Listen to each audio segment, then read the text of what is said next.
decided to combine a couple of parshiot of this week, Acharei Mot, as well as next week's Kiddushim. Hopefully some of you, all of you, few of you have the opportunity to read through those, have some thoughts that you might want to share at the end of all this. The opening chapter of Kiddushim contains two, I believe, of the most powerful of all commands. We read in Leviticus 19:33 and 34, "Love your neighbor as yourself.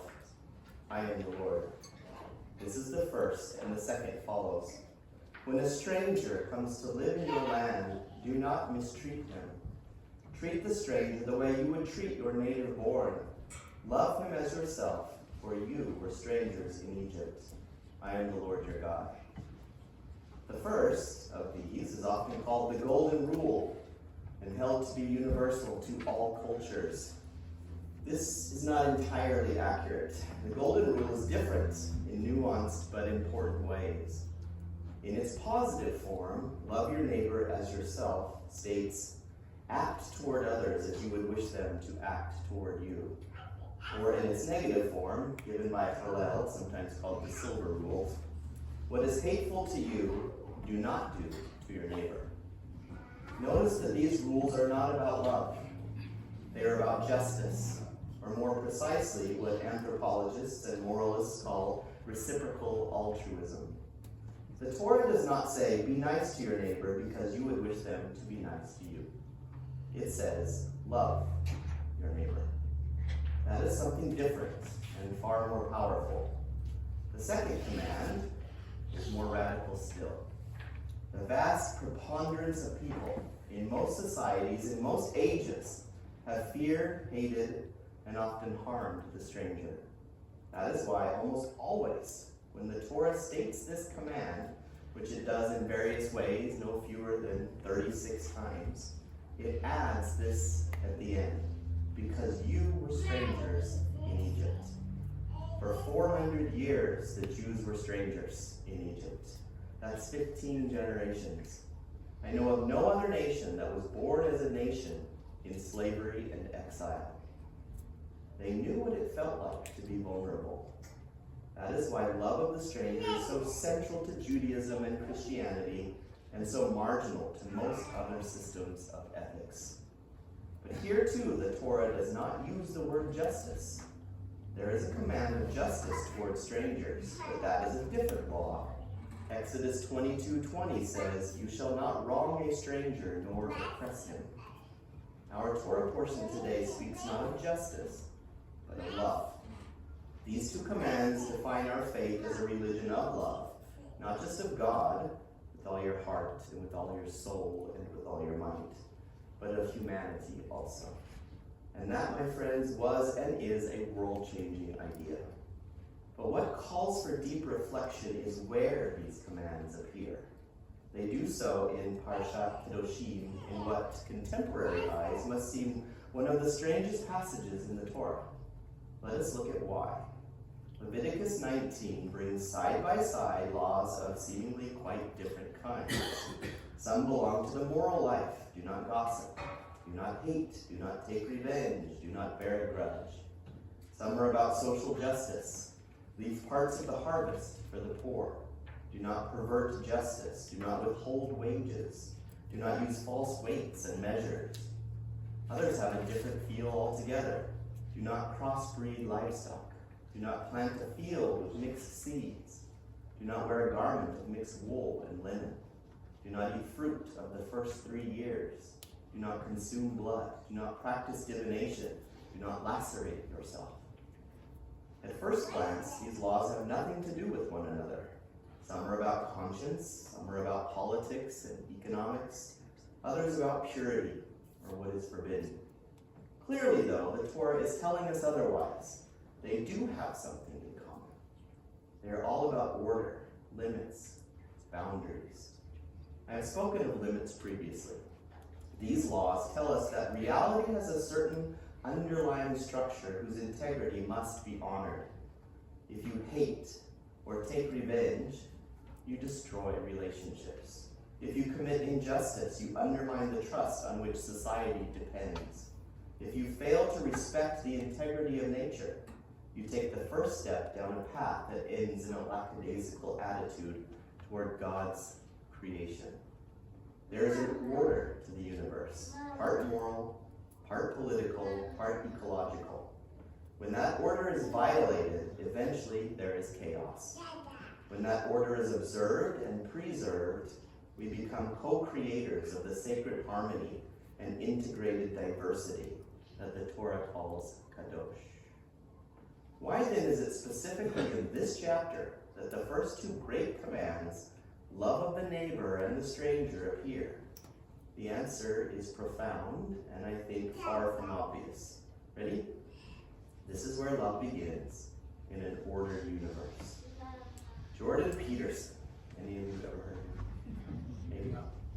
A Canadian psychologist wrote a book entitled 12 Rules for Life. He had the audacity to be a contrarian, challenging the fashionable fallacies of contemporary Western culture and norms. In other words, he is calling certain Western notions of raising children to task. Particularly striking in the book is rule number 5. Do not let your children do anything that makes you dislike them. I am sure many of us in this room would be quick to point out that this is indeed a terrible way of bringing up youth. His point is more subtle than it sounds, however. A significant number of parents today, he says, fail to teach and model socialization to their children. They indulge them. They do not teach them rules or uphold them. And I am a living witness to this. Every day I deal with youth whose parents are indifferent at best and contrary at worst, so they work against us. And I know we're the big, bad, evil public school system. But some of us care about those kids. We want to see them succeed beyond the classroom and out into life. But these parents tend to indulge them, give them what they want. There are complex reasons for why parents do this. Some of it has to do with a lack of attention. Parents are busy, do not always have time for the demanding task of teaching discipline. Some of it has to do with Rousseau's influential but misleading idea that children are naturally good, but they are made bad by the rules of society or religion. So the best way to raise happy, creative children, he contends, is to let them choose for themselves. Partly, though, he says it is because, quote, modern parents are simply paralyzed by the fear that they will no longer be liked or even loved by their children if they chastise them for any reason. They want to be their friends. They are afraid to damage their relationship by saying no. They fear the loss of their children's love. When my children were in elementary school a million years ago, I was told by a teacher that the Clark County School District in Las Vegas had issued instructions telling the teachers that they are forbidden from using the color red when they grade papers or tests. Red, they said, is an angry color and will scar the child. They suggested purple or another friendlier color. The result of all this type of careful and fearful parenting, Peterson maintains, is that they leave their children dangerously unprepared for a world that will not indulge their wishes or desire for attention. A world that can be tough, demanding, even sometimes cruel. Without rules, social skills, self-restraints and regulation, and a capacity to defer immediate gratification, children grow up without an apprenticeship in reality. In other words, if you baby your baby, then they will always be babies. His conclusion is powerful. Clear rules must make for secure children and calm, rational parents. Clear principles of discipline and punishment balance mercy and justice, so that social development and psychological maturity can be optimally promoted. Clear rules and proper discipline help the child and the family and society establish, maintain, and expand order. That is all that protects us from chaos. Unknowingly, this psychologist summed up the opening chapter of Kedoshim. Clear rules create and sustain social order. This is where real love, not the sentimental, self-deceiving substitute, belongs. Without order, love merely adds to the chaos.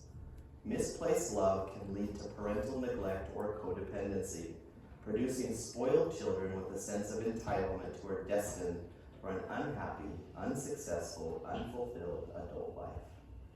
Ready for your joke? Thought I skipped it. A young man graduated magna cum laude from Harvard University's School of Law. He marched proudly into the most prestigious law firm in Manhattan on his first day of employment and declared that he was there to work. One of the firm's partners sized him up and handed him a broom, telling him to start with the impressive foyer and work his way toward the reception desk. Indignantly, the man sneered and said, "Did they not tell you about me? I just graduated top of my class at Harvard." The man looked at him for a moment before sincerely apologizing. Grabbing the broom, he said, "I am so sorry. I did not know. Here, let me show you how to speak." Peterson's book, whose subtitle is An Antidote to Chaos, is not just about children.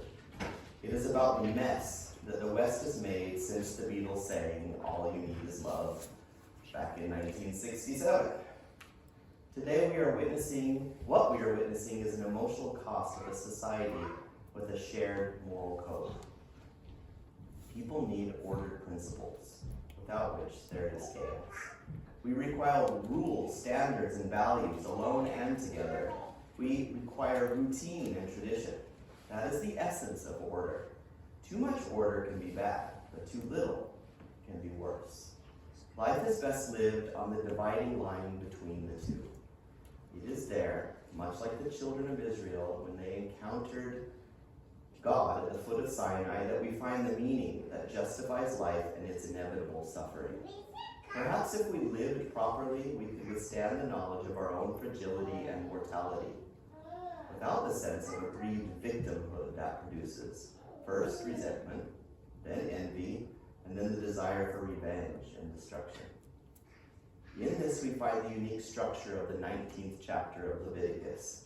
Its combination of moral, political, economic, and other laws is a supreme statement of a universe of divinely created order, of which we are the custodians.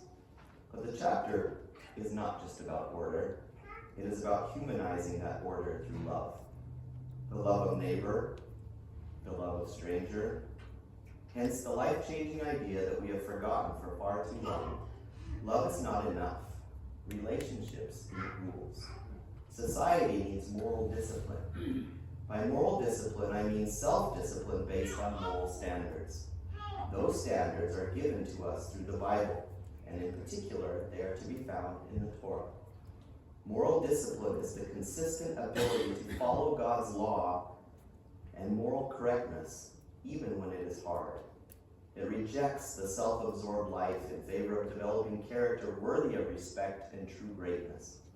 The root of the word discipline, of course, is shared by the word disciple, suggesting to the mind the fact that conformity to the example and teachings of the Holy One is the ideal discipline that, coupled with his grace, forms a virtuous and morally excellent person.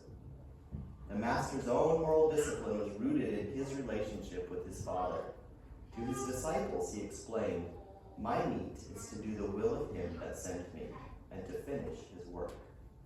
By this same pattern, our moral discipline is rooted in loyalty and devotion to the Lord God of Israel.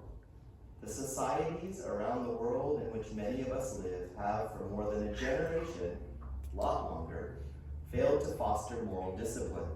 They have taught that truth is relative and that everyone should decide for himself or herself what is right. Concepts such as sin and wrong have been condemned as value judgments. They seek to create God in their image. And sadly, this is not limited to the non-religious masses. It is prevalent, pervasive, and growing in churches around the world. People use God and the Bible to justify their own particular perversion. Consequently, self-discipline has eroded, and societies are left to try to maintain order and civility by compulsion. The lack of internal controls by individuals creates external controls by governments. One columnist observed that gentlemanly behavior, for example, once protected women from coarse behavior. Today, we expect sexual harassment laws to restrain coarse behavior. Policemen and laws can never replace customs, traditions, and moral values as a means for regulating human behavior. At best, the police and the criminal justice system are the last desperate line of defense for a civilized society. Our increased reliance on laws to regulate behavior is a measure of how uncivilized we have become. In most of the world, we have been experiencing an extended and devastating economic recession. It was brought on by multiple causes, but one of the major causes was widespread dishonest and unethical conduct, particularly in the U.S. housing and financial market. Reactions have focused on enacting more and stronger regulation. Perhaps they may dissuade some from unprincipled conduct, but others will simply get more creative in their circumvention. There can never be enough rules so finely crafted as to anticipate and cover every situation, and even if there were, enforcement would be impossibly expensive and burdensome. This approach leads to the diminished freedom for anyone. In the memorable phrase of Bishop Fulton Sheen, he said this: we would not accept the yoke of Christ, so now we must tremble at the yoke of Caesar.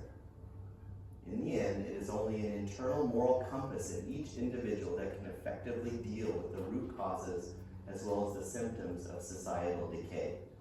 Societies will struggle in vain to establish the common good until sin is denounced as sin and moral discipline takes its place in the pantheon of civic virtues. Moral discipline should foremost be learned at home. While we cannot control what others may or may not do, disciples of the Messiah can certainly stand with those who demonstrate virtue in their own lives and inculcate virtue in the rising generation. Our teaching, our walk, and our talk should draw upon our own faith and focus first and foremost on instilling faith in God in the rising generation. We must declare the essential needs to observe Torah, to read with diligence the Holy Scriptures, to instill the importance of prayer and study, and to walk uprightly before the Holy One in soberness. In other words, with reverence. Each one must be persuaded that service and sacrifice for the well-being and happiness of others are far superior to making one's own comfort and possessions the highest priority. I have heard a few parents state, and this was even this year, that they do not wish to impose their faith on their children, but want them to make up their own minds about what they will believe and follow. They think that it is in this way they are allowing their children to exercise their free will. What they forget is that the intelligent use of free will requires knowledge of the truth, of things as they really are. We do not love our children by throwing them to the wolves to figure out how to survive on their own. Without our example and our teaching, young people can hardly be expected to understand and evaluate the alternatives that come before them. Parents should consider how the deceiver approaches their children. He and his followers are not promoting objectivity, but rigorous multimedia advocates of sin and selfishness. Seeking to be neutral about the truths revealed by a holy God is in reality to reject the existence of God and his sovereignty. We must rather acknowledge his perfect love and justice if we want our children to see life's choices clearly and to be able to think for themselves. We cannot presume that the future will resemble the past, that things and patterns that we have relied upon economically, politically, socially, will remain as they have been. Perhaps our moral discipline, if we can cultivate it, will have an influence for good and inspire others to pursue the same course. We may thereby have an impact on future trends and events. At a minimum, moral discipline will be of immense help to us all as we deal with whatever stresses and challenges may come in a disintegrating society. All of this is laid out beautifully in these Torah portions. Rules point us to God. They provide boundaries and a firm foundation on which to stand in respect to all our relationships. And God's grace picks us up when we fail to perfectly uphold them.